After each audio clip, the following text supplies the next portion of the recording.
Good Thursday morning to you. Once again, time for another Kirkland Lake GoldMiners update. We've been talking to players all year long. This year, one of the veterans, or this morning, one of the veterans is in studio with us. Number 19 in your program, Max Newnam, joins us. Morning, Max. How are you, man? Good morning, Fergie. Thanks for having me. Thanks for taking time for us this morning. So you are in your last year of junior hockey. Sadly, that is true. From Easton, Maryland? Yes, sir. Tell us about the family back home. Well, sadly, my younger brother's in college before I am. Is that right? He's a freshman this year. He's playing baseball and hopefully transferring D1 soon. Okay. The other one is still in high school, so hopefully he doesn't make it to college before I do. Now, you talked about your brother playing baseball in the NCAA. What other sports did you play growing up? I played baseball until I was about 13 years old, and then I kind of was like, all right, this isn't fun anymore. So I switched to lacrosse, and I wish I would have done that from the beginning. Oh, really, eh? Yeah, it's so close to hockey, just strategically. It's awesome. How old were you when you first started playing hockey? Probably 3 or 4 years old, just skating at least. What was the minor hockey situation like in Maryland when you were young versus what it's like today? It's pretty similar. The only big difference is that they recently added an NA team in Maryland, so that brings a big crowd of younger kids and a little more hype to the sport in Maryland. Okay, and I guess it would give the local minor hockey players a team to aspire to become part of. Yeah, of course. As they grow up. Cool. Who are you billeting with here in town, Max? Carla Vine. So what are your duties in the house? Are you the cook or are you on the cleanup squad? I'm on the cleanup squad. I'm not the cook. All right. We're talking about other sports that you played growing up. What was your favorite sport to play? I'm assuming it's lacrosse, based on what you just said a little while ago. Yeah, definitely lacrosse. Just like I said, it's close to hockey, so it was pretty fun to just get out there and mess around. What would be your favorite sport to watch? Gotta go hockey. I don't really see anything else that matches the intensity. Who's your favorite athlete? Any sport? Favorite athlete? Probably nowadays, Tom Wilson. Oh, okay. Interesting choice right there.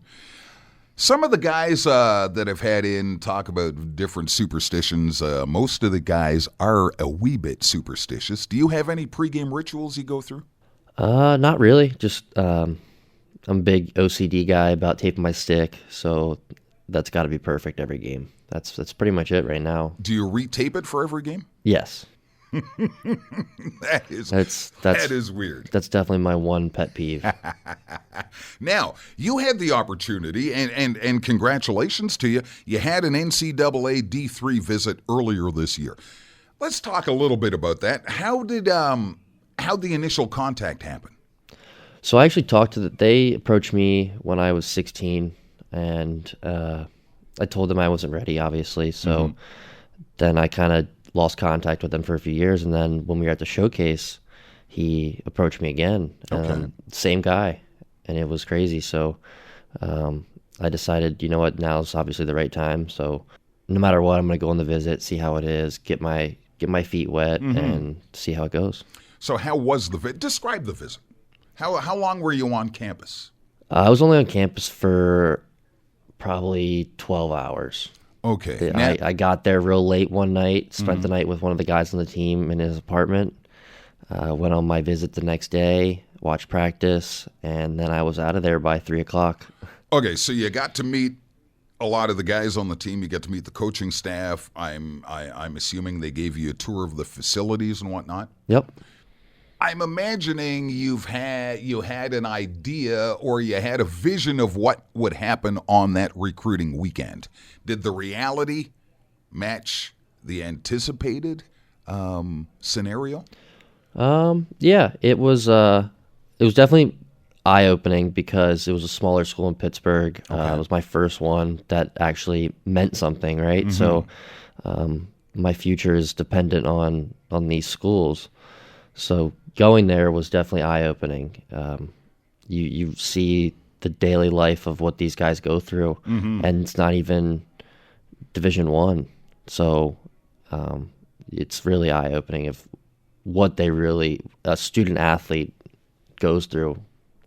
On the off chance, were you familiar with anybody on the roster down there? Yes, there was a few kids we played against last year in the NOJHL. Oh, is that right? Yes, sir. So a couple of familiar faces make you feel a little bit at home, I guess, eh? Yeah, one of them played with me when I was growing up. I was like 12, 13. He actually is a freshman there this year, so that was pretty cool. Oh, that would be cool to have a former teammate there, too, to sort of smooth things out on your arrival. Yeah, it always helps. Earlier this season, we unveiled a couple of throwback jerseys. We wore the Legion jerseys, and then the Kirkland Lake Holy Name Irish jerseys were worn not too long ago. Those are pretty cool. Got to let fans know we had an auction for the jerseys, and if you were one of the successful bidders, it's on the club's Facebook page. The jerseys can be picked up after you pay for them Sunday after we take on the Cochrane Crunch at the complex. What's your favorite building in this league to play in? I'd have to go with Timmins or Powassan, just because I played there last year, and it's kind of a big rivalry game for me. Okay. For me, it's more so the emotional connection I had. Okay, just kind of feels like home. I love when big hit, like I make a big hit, and the crowd gets mad at me because I'm not there anymore. So that's... You like being the villain. Kinda. That's in that building, yes. Max Newnam, number 19, joining us this morning. I'd like to thank you for doing this, Max. Pair of games this weekend, Cochrane Crunch on the road tomorrow night. Then we face them at home on Sunday afternoon. Best of luck to you this weekend. It was a pleasure having you in studio. Thanks once again, Max. Thanks again for having me, Ferg.